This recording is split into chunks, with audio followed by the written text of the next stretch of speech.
നമുക്കേ കുറച്ച് ബീഫ് എടുത്തൊന്ന് ഉലർത്തിയാലാ. എൻ്റെ കയ്യിലാണെങ്കിൽ ഫ്രഷ് നല്ല ബീഫ് ഇരിപ്പുണ്ട്. നമുക്ക് അതിനെ ഒന്ന് ഉലർത്തിയെടുക്കാം.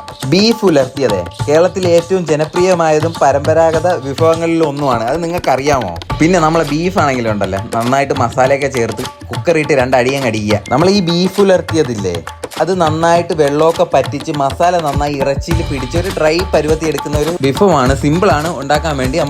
നമ്മളെ ചൂട് പാനിനകത്തോട്ട് കോക്കനട്ട് ഓയിലും ഗരം മസാല പിന്നെ തേങ്ങയുടെ കൊത്തൊക്കെ ഇടണം. ഇഞ്ചി അതേപോലെ തന്നെ വെളുത്തുള്ളിയൊക്കെ ഇട്ട് കഴിഞ്ഞ് ഉള്ളിയൊക്കെ ഇട്ട് നന്നായിട്ടൊന്ന് വരട്ടി ജിഞ്ചർ ഗാർലിക് പേസ്റ്റ് ഒക്കെ ഇട്ടിട്ട് നമ്മൾ ആവശ്യത്തിനുള്ള മസാല ഇടണം. ഇവിടെ ഞാൻ മീറ്റ് മസാല ഇട്ടിട്ടുണ്ട്. അതേപോലെ തന്നെ മുളക് പൊടി, മല്ലിപ്പൊടി, മഞ്ഞൾപ്പൊടി, ഗരം മസാല ഒക്കെ ഇട്ട് നന്നായിട്ട് കുക്ക് ചെയ്തതിന് ശേഷം നമ്മളെ ബോയിൽ ചെയ്ത ബീഫ് അതിനകത്തോട്ട് ഒഴിക്കുക. പിന്നെ ഇതിനകത്തോട്ട് ടൊമാറ്റോ ഒന്നും ഇടേണ്ട ആവശ്യമൊന്നുമില്ല. ഇനി ഈ വെള്ളം ഒന്ന് വറ്റിച്ചെടുത്ത് കഴിഞ്ഞാൽ നമ്മളെ ബീഫായി. പിന്നെ അത് കണക്ക് തന്നെ തേങ്ങാപ്പാൽ ഒഴിച്ച് കൊടുക്കണം. അപ്പോൾ നല്ല ടേസ്റ്റും കുറുകിരിയുമില്ല. അതുകൊണ്ട് ഈ ഡ്രൈ പരുവത്തിലാക്കുന്നതിനാണ് ബീഫ് ഉലർത്തിയതെന്ന് പറയുന്നത്. നല്ല ചൂട് പൊറോട്ടയോടെ കഴിച്ചാൽ കിളി പാറും.